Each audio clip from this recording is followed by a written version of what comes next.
Selamat datang channel Trading for Better Life. Hari ini IHSG ditutup turun 0,29% ke angka 7.288. Dan di video ini saya coba analisa satu emiten yang secara pergerakan saat memang sudah mulai bergerak downtrend, dan ternyata laporan keuangan tahun 2023 malah mencatatkan rugi bersih dan turun 100% lebih dibandingkan periode yang sebelumnya di 2022. Bagaimana potensi saham di kedepannya? Apa sebaiknya kita hijauin dulu? Yuk kita coba pelajari analisanya di video ini. Semoga analisa diberikan ini bisa bermanfaat dan membantu teman-teman dalam mengambil keputusan. Untuk teman-teman belum subscribe channel ini, bisa tekan tombol subscribe agar tidak ketinggalan informasi dan analisa saham terbaru akan diupload setiap harinya. Saham pertama akan saya analisa adalah saham MDKA. MDKA hari ini masih naik 0,44% ke harga 2.280. Bisa kita lihat di grafik, cara pergerakan sebenarnya MDKA masih bergerak sangat downtrend. Dalam satu bulan terakhir ini memang mencoba untuk bangkit, sempat beberapa kali rebound dari sekitar harga 2.230. Tapi bisa kita lihat setelah berhasil rebound, beberapa kali juga mengetes garis EMA 50 yang saat ini di sekitar 2.390 masih gagal break dan dipaksa turun kembali. Jadi sebelumnya mencoba break gagal, turun kembali ke 2.230, bisa rebound, mencoba break ternyata masih gagal dan saat ini kembali bergerak turun. Dan bisa kita lihat baru keluar pemberitaan dengan judul drop 135%, laba MDKA sisa 20,65 US dollar. Jadi laporan keuangan tahun 2023 tidak begitu oke untuk MDKA, dan bisa kita perhatikan di broker summary, asing masih terus keluar dari saham MDKA, dan menariknya pada kenaikan hari ini terpantau tidak ada akumulasi maupun distribusi. Jadi walaupun top 1 untuk brokernya ada akumulasi, tapi secara average ini tidak ada akumulasi maupun distribusi. Jadi untuk MDKA secara laporan keuangan tidak oke, secara teknikal saat itu juga menurut saya masih belum aman untuk entry.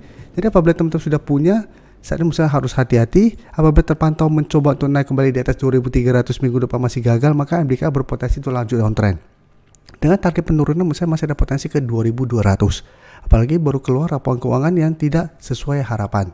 Jadi untuk MDKA saat ini paling aman apabila mau entry itu adalah tunggu MDKA berhasil naik di atas garis EMA 50 baru ikut entry, atau apabila mau spekulatif buy tunggu di sekitar 2.200 sampai 2.230 untuk coba entry di sekitar daerah support ini.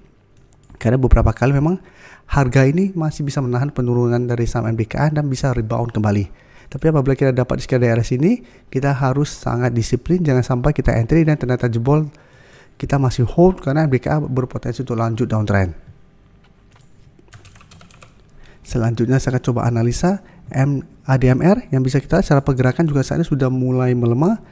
Sebelumnya sempat turun di bawah garis EMA 150, saat itu menyentuh 1300, ADMR mencoba untuk bangkit, tapi bisa kita lihat saat ini masih gagal naik di atas garis EMA 150 yang saat ini sekitar 1330, dan hari ini masih turun 1% lebih ke 1310, dan sekarang bisa kita kembali mencoba untuk mendekati support 1300. Jadi secara pergerakan ADMR memang belum terkonfirmasi downtrend, tapi cara pergerakan sudah tidak oke, sudah mulai patah trend atau uptrendnya, dan saat ini sudah mulai terbentuk low. Dan bisa kita perhatikan pada penurunan 1% lebih ini terpantau masih ada distribusi, tapi asing satu minggu terakhir terlihat masih terus akumulasi saham ADMR. Jadi ADMR saat ini sideways dengan support di 1300, saya lihat minggu depan masih ada potensi untuk mengetes 1300. Apabila teman-teman masih dapat saham ADMR di harga atas maupun harga bawah, saat ini masih belum take profit atau cut loss, selama masih kode 1300 ini masih bisa ada hold. Secara pergerakan masih akan sideways untuk tren jangka pendek, dan masih ada potensi untuk rebound kembali menuju garis EMA 150 sampai 1350. Jadi apabila teman-teman mau coba spekulatif buy, coba tunggu di sekitar 1300. Apabila minggu depan ADMR mengetes kembali 1300 masih bisa bertanda rebound, bisa coba ikut entry untuk swing trade atau trading jangka pendek. Selanjutnya saya akan coba update saham INKP yang secara pergerakan saat ini masih bergerak uptrend. Hari ini terpantau turun 2% lebih ke 9.575, tapi menurut saya penurunannya masih wajar karena memang INKP sudah naik sangat tinggi. Dan jika kita perhatikan dalam beberapa hari terakhir memang candle-nya tidak oke. Penutupan memang saat ini berada di atas 9.500, tapi secara candle ini belum terkonfirmasi break 9.500, dan hari ini sempat mendekati target di 10.000. Jadi hari ini sempat menyentuh sekitar 9.925, tapi saat penutupan kembali mendekati 9.500. Dan bisa kita lihat walaupun hari ini turun, terpantau ini masih ada akumulasi, Dan di broker summary juga masih ada akumulasi. Jadi INKP apabila teman-teman sudah dapat di harga bawah, menurut saya saat ini masih layak untuk di hold walaupun masih gagal melanjutkan kenaikan untuk minggu ini. Jadi untuk trend stop menurut saya saat ini ada di sekitar 9.100 sampai maksimal 9.000. Selama INKP terkoreksi tapi masih kuat berada di atas target harga ini, INKP menurut saya masih belum terkonfirmasi patah trend sehingga masih ada potensi untuk rebound kembali. Jadi untuk teman-teman yang belum coba entry di harga bawah, menurut saya INKP masih menarik untuk coba dipantau minggu depan. Karena penurunan 2% lebih ini tidak ada distribusi, malah terpantau ada akumulasi. Sehingga masih ada potensi rebound kembali dan melanjutkan kenaikan. Jadi saat ini bisa coba tunggu di 9.500 apabila masih bisa bertanda rebound, masih bisa coba entry. Apabila tembus pun ini malah kesempatan untuk dapat harga yang lebih bawah lagi di sekitar 9.000 sampai 9.100. Selanjutnya saya coba update lagi pergerakan dari saham cuan yang bisa kita lihat. Cara pergerakan saat ini juga sudah mulai melemah. Bisa kita perhatikan garis EMA 150 di sekitar 5.225 masih berupa resisten kuat. Beberapa kali mencoba break, cuan masih gagal. Dan saat ini turun di bawah harga 5.000 yang masih berupa support psikologis untuk cuan saat ini.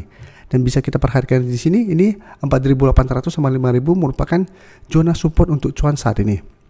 Sama masih kuat berada di atas zona ini, cuan minimal masih akan sideways dan masih ada potensi untuk kembali naik mengetes garis EMA 150. Tapi harus diperhatikan apabila cuan minggu depan turun kembali menembus 4.800, maka zona supportnya akan tembus sehingga ini akan berubah menjadi zona kuat, resisten kuat ke depannya dan cuan akan lanjut downtrend lagi. Bisa kita perhatikan di sini pada penurunan 2% lebih hari ini juga terpantau sebenarnya tidak ada distribusi yang dilakukan oleh bandar. Jadi bisa kita lihat top 1-nya apabila kita pantau untuk sekuritas top 1 ini malah terpantau ada akumulasi. Tapi average-nya ini masih tidak ada akumulasi maupun distribusi. Dan asing juga beberapa hari sebelumnya mulai masuk akumulasi. Jadi untuk cuan apabila teman-teman ingin coba entry untuk spekulatif buy, mau saya coba tunggu di zona ini sekitar 4.800 sampai maksimal 5.000 untuk entry-nya. Tapi lebih oke apabila bisa dapat di sekitar 4.800. Jadi paling aman wait and see dulu, lihat apakah minggu depan cuan bisa rebound kembali dari zona ini. Apabila masih bisa rebound, masih bisa coba entry dengan target di 5.200 sampai 5.250 atau di sekitar garis EMA 150 ini. Dan sebaiknya cut loss apabila 4.800 lewati atau take profit apabila garis EMA 150 masih gagal terlewati cuan minggu depan. Untuk teman-teman yang baru mensubscribe atau viewer baru dari channel ini, banyak yang bertanya, Pak, aplikasi yang dipakai apa sih? Bagaimana cara menentukan EMA 50 dan 150 dan sebagainya? Teman-teman bisa klik bagian playlist ini. Jadi teman-teman bisa cari channel Trading for Better Life, klik playlistnya. Di playlist ini banyak video-video edukasi yang teman-teman bisa pelajari. Jadi untuk aplikasi yang dipakai maupun cara baca candle, teknikal analisis, bandarmologi semua ada di sini. Jadi teman-teman bisa coba cari di playlist untuk pelajari video-video edukasi yang sudah pernah kami bagikan sebelumnya. Terima kasih telah menonton video ini. Like dan share video ini bila bermanfaat bagi teman-teman dan support channel ini dengan cara tekan tombol subscribe agar channel ini bisa makin berkembang dan bisa membantu lebih banyak orang lagi. Terima kasih.